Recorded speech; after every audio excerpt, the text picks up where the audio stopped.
So how do we handle life when life doesn't go our way? When rivals prosper at our expense? You've had that happen before.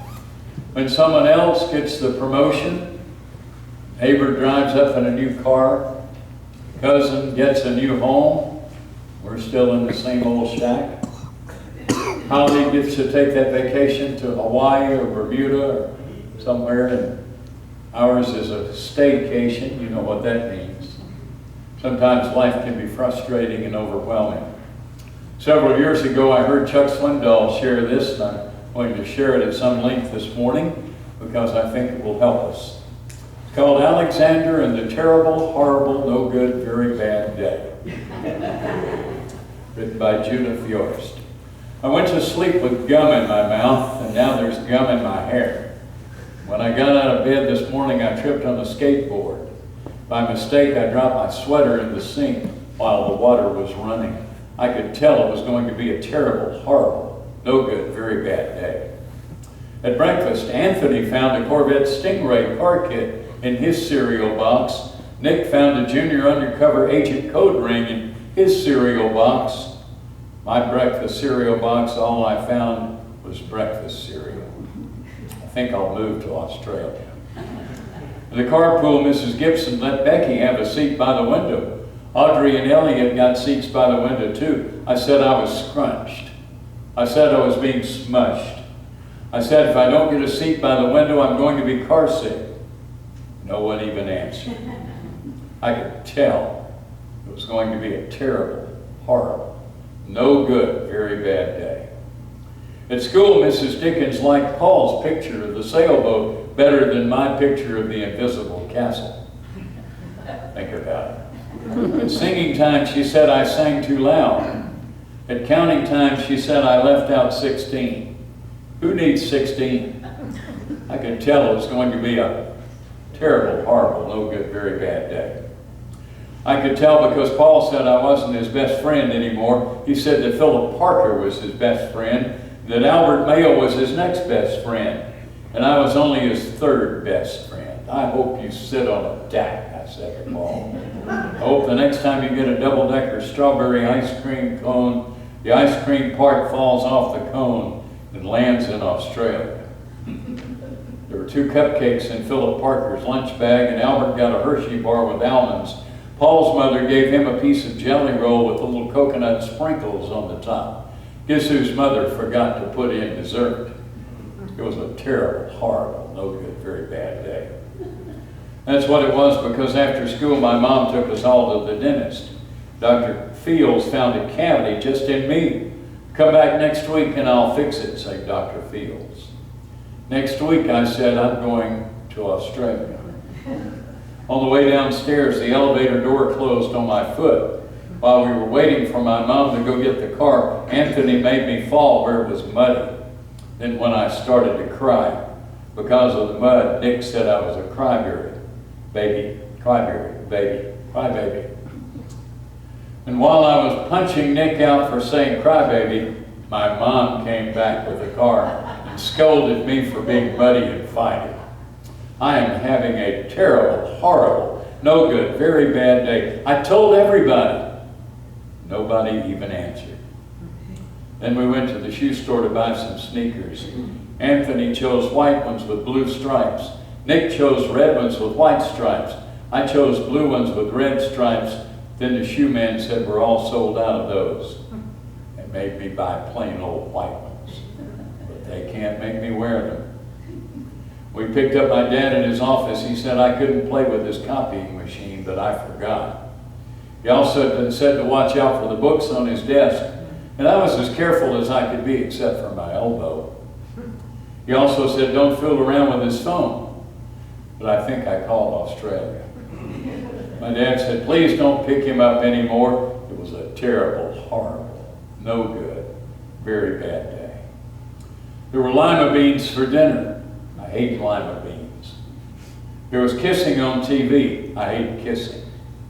My bath was too hot. I got soap in my eyes. My marble went down the drain. I had to wear my railroad train pajamas. I hate my railroad train pajamas. When I went to bed, Nick took back the pillow he said I could keep. and the Mickey Mouse nightlight burned out, and I bit my tongue. The cat wants to sleep with Anthony, not with me. It has been a terrible, horrible, no good, very bad day. My mom says some days are like that, even in Australia. And we chuckle at this, but we probably all had days like that, when everybody else got everything they wanted, or it seemed like that, and everything in the world went against us. That happened in David's life. In fact, the most powerful man in Israel, King Saul, had made it his mission to exterminate David, to take his life. If you can imagine, the most powerful person in America made it his mission to have you put to death. That's the kind of situation David was facing. And yet David in those times had learned some very important lessons. And this morning I want us to revisit Psalm 37. You may recall that a year ago last spring we spent some time in this psalm. We're going to take a little different perspective today, pull 3 principles out of this passage. Principles that you and I need to follow when life gets tough and it's a terrible, horrible, no good, very bad day, and we can't seem to find a ticket to Australia. The first thing I believe that he tells us is to refrain from fretting, and for that matter, refrain from envy. Verse 1 says, "Do not fret because of evildoers, nor be envious of the workers of iniquity, for they shall soon be cut down like the grass, wither like the green herb." Don't fret. Well, what does it mean to fret? Every one of you who've had babies know what it means to fret. You've heard those babies fret. They whimper. This is not screaming at the top of their lungs. This is not yelling. This is not throwing a temper tantrum. But they're upset, and you can tell it. And you may not be quite sure what's the problem. Is the problem they're hungry on one end, or wet and dirty on the other end, or some problem in the middle, and you just don't know what it is. Maybe they're colicky, but they're whimpering. And sometimes that's what we're doing too. We're fretting. And there's another word for this. The Hebrew word actually has the idea of a simmering pot. Now, a simmering pot is not boiling over, it's not flaring up or flaming, but the heat is there. The anger is there. The upset is there. And sometimes we're fretting. Maybe some of us have had to deal with that. I want to give you 3 reasons not to fret. Number 1, fretting corrupts your spirit. Do you know who you're really hurting when you fret? You're not hurting the people that hear you fret, primarily. You're not hurting people across the world. You're not hurting somebody in Australia. You're hurting yourself. Don't destroy yourself with negative emotion. That's what fretting is. The Apostle Paul in Philippians 4:11 said, "I have learned, I've been let in on the secret, in everything to be content." And that word content that he uses there is a fascinating word. It means to be independent of circumstances. I'm here to tell you, being independent of circumstances can be really hard when the circumstances are a little bit like what Alexander went through. And we've all had days like that. And we get frustrated, we get, as my English teacher in high school used to say, disgusted, busted, and can't be trusted. And we feel like we'd be better off in Australia. But the reality is, if we can learn in those conditions to be independent of those circumstances, God can get us through, and He will. Independent of circumstances. Man I know asked his sister one time, said, "How are you feeling?" 45 minutes later, she was still complaining. Yeah, she was murmuring, all right. Fretting corrupts your spirit, but it also is contagious. Fretting is contagious, like the flu.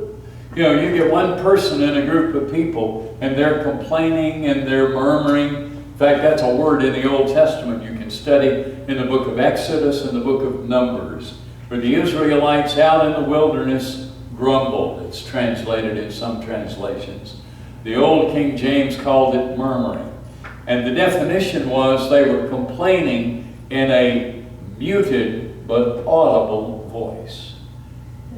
And they were either complaining to people in charge like Moses and Aaron, or they were complaining to God. Now I'm sure none of us at First Christian Wiley ever complains to God about our circumstances. But on the other hand, there may be times we're tempted to do so. How do we handle that? Well, fretting is contagious. Let me give you an example. You take a basket full of apples. Those apples are all pristine. They're just right. You put a corrupted apple in the middle of that basket and leave it there for a little while. Those good apples are all going to influence that bad apple, and it's going to turn good, right? Not a chance. And that's exactly how fretting does. It's contagious. It's like the flu, it's catchy.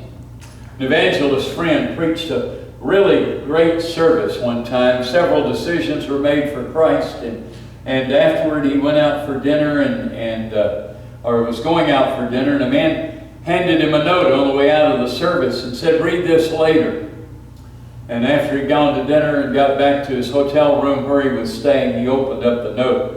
It read as follows: "Good sermon, preacher. Would have been a lot better if you weren't so fat." He said, "You know, he stole my joy." And sometimes that's what fretting can do. Getting upset about things can do. You know, negativity rubs off. It hurts. It causes problems. Pain at work, pain at home, pain in the community. Fretting corrupts your spirit. Fretting is contagious. Fretting is also confusing to sinners, people who don't know the Lord. Lost people can't understand. If anybody should be kind and sweet and gracious and positive, it should be Christians, right? Philippians 4:5 says, "Let your moderation be known to all men." Now I remember Dr. Alden Gannett, Kathy and I studied under him at Southeastern, translated that verb, sweet reasonableness. Let your sweet reasonableness be known to all men. Now sometimes it's hard. A couple of friends of mine, one of whom was a pastor, went out to a restaurant to eat dinner. The waitress came and took their orders and took off to the kitchen and never came back. Maybe she went to Australia. We don't know. 45 minutes later, she finally came back. "I'm so sorry. I forgot." And the pastor friend said, "That's okay, ma'am. I'm sure you've got a lot going on." The man at a nearby table said, "I'm really glad you were patient with that lady. I've been attending your church." It was a fairly large church, and so he didn't know everybody that was there. You know, fretting is confusing to sinners. He chose not to fret, and he had a good testimony as a result. Restrain from fretting. And a part of that is envy against the workers of iniquity. Being jealous, being envious of what somebody else has. Other people have things that we don't have. Other people get to do things we don't get to do. And it's very easy for us, even in adult life, to fall into that trap. So how do we counter that? The positive is found in verses 3 and 4. Verses 1 and 2 gave us the negative. Verse 3, "Trust in the Lord and do good. Dwell in the land and feed on his faithfulness. Delight yourself also in the Lord, and he shall give you the desires of your heart." If we're to refrain from fretting and envying, then we need to rely on his faithfulness. That's the positive. And I have 3 principles under this as well. Number 1, God supplies what we don't have. You may be thinking to yourself, "Yeah, you talk about relying on God's faithfulness, Pastor. I don't have enough money to pay the bills at the end of the month." And by the way, in case you hadn't checked, it's the end of the month. Today is the 30th. How about that? Do you know what? God always comes through with our needs. Philippians 4:19 doesn't always provide what we want, doesn't always provide things when we think it's time, But Philippians 4:19 says, my God will supply all your needs according to his riches and glory by Christ Jesus. I remember one time I was pastoring a little church in Hillsboro, Texas. We were in seminary. We had 2 small children, and it was April 15th. Anybody have a bell go off in their head about April 15th? I know some of you do. In fact, most of us do. We had prayer meeting on this particular Wednesday night, and I had done my income taxes, and I owed $338. That was a momentous sum to people who were barely scraping by. People who were paying a school bill, people who were trying to feed family and kids and buy gasoline to commute between Hillsboro and Dallas. We went to church that night for prayer meeting, and I gave the devotional, and afterward we took prayer requests, and I said, I have an unspoken request. You ever do that? Yeah, most of us have. Don't want to go into details, just an unspoken request. One of the deacons came up to me after the service. Pastor, how much do you need? What do you mean? I know what day it is. It's April 15th. I know what your unspoken request is. You need enough money to pay Uncle Sam. And you have to have it in by midnight tonight, right? Yes, sir. Just pray about it. No, he says, I want to know. And while he says, I want to know, he's reaching in his pocket for one of these. And I said, no, you don't understand. I could see him handing me a $20 bill, and I'd then be within $310 or so. Going, I didn't want to embarrass him or me. He said, I want to know how much you need. Now this is a guy who was a mechanic, and he had come straight to work. He was in his greasy clothes. He'd come to prayer meeting. He had grease under his fingernails. I wasn't being picky about that. You just notice things sometimes. He pulls open his billfold, and there's a little flap. You ever seen a billfold with a little flap that goes in there? And he peels back that flap, and he pulls $300 bills out of one side and a 50 out of the other side, and hands that to me and says, I want to help you out. God met the need.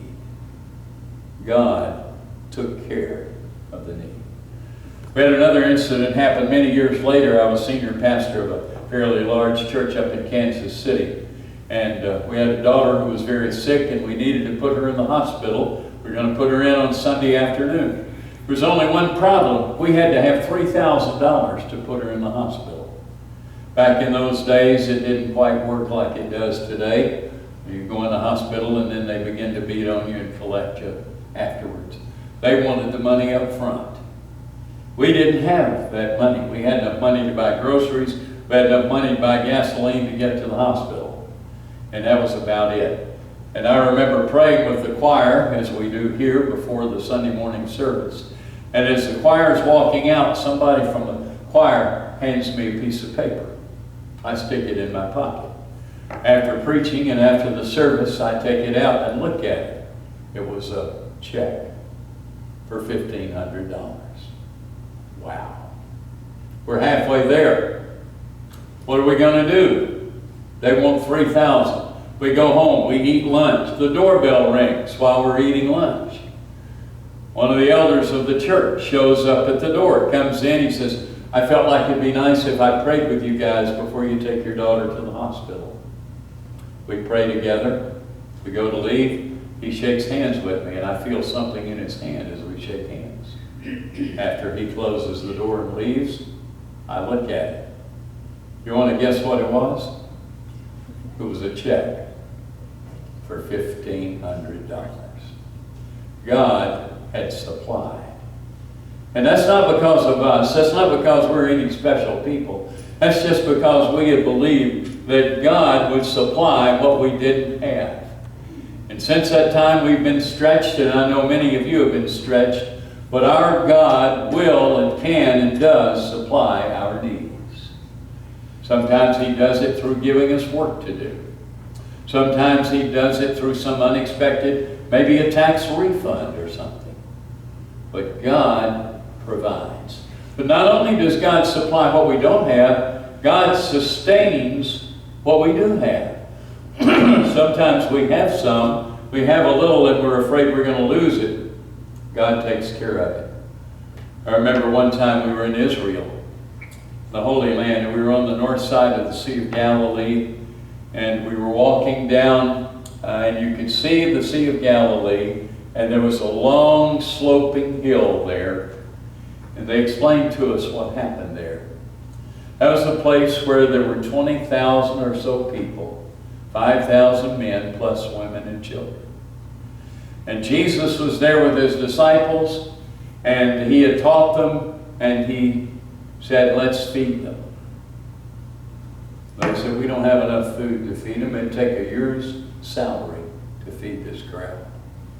We just can't. You imagine if 5,000 people showed up for dinner Wednesday night here? That brisket might not go as far as we hoped. But you know what they had? Andrew found a little kid. He had 5 barley cakes, 2 small fish, probably panfish. And he said, what are they among so many? Jesus said, let the people sit down. That's all they had, just that little bit. But God sustained what they had. Jesus took the bread and the fish, and he broke it, and as he gave it to the disciples, God multiplied.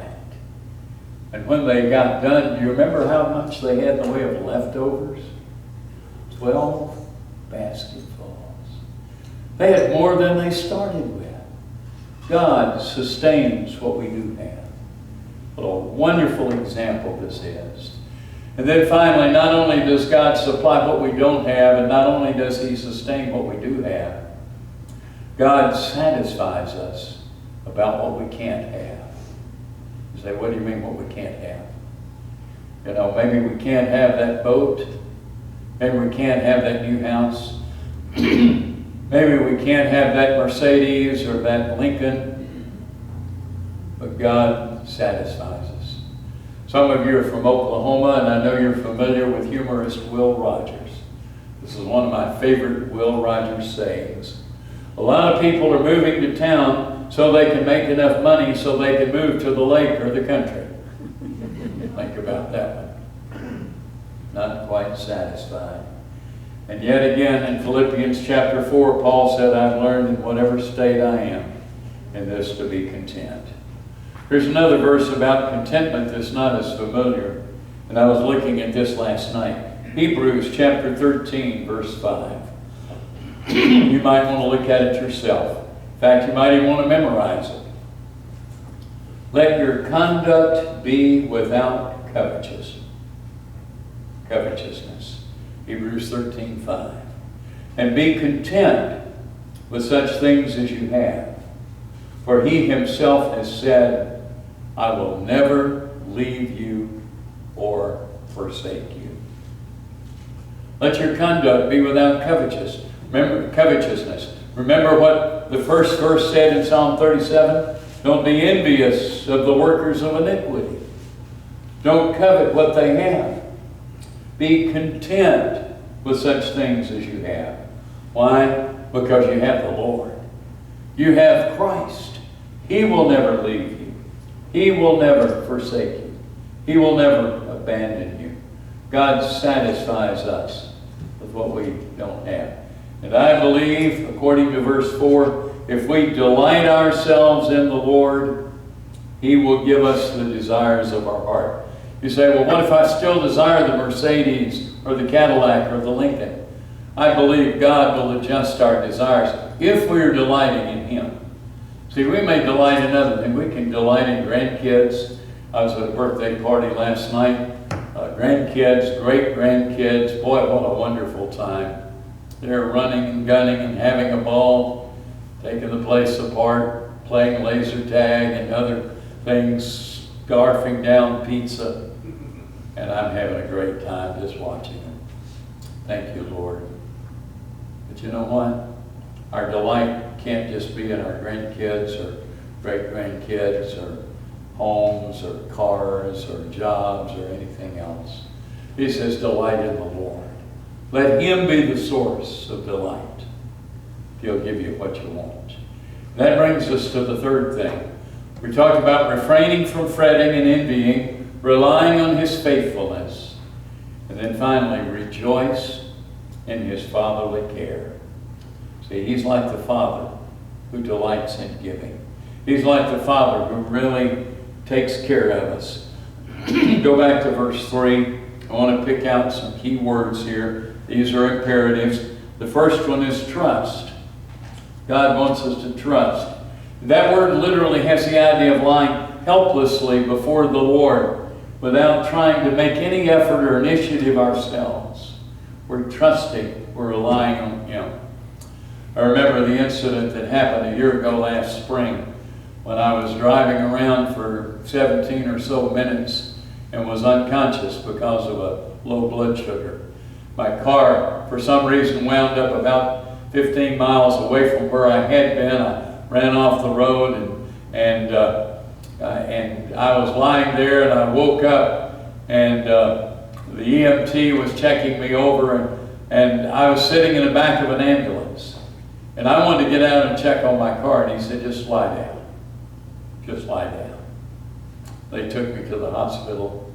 I didn't make any effort to get there. I just lied down. That's the idea of this trust. Trust in the Lord. And do good. There are things that we can do. We can do the right things. We can dwell in the land. We can dwell in his place of his will and trust and feed on his faithfulness. The second word is delight. And this we talked about before. Delight yourself in the Lord.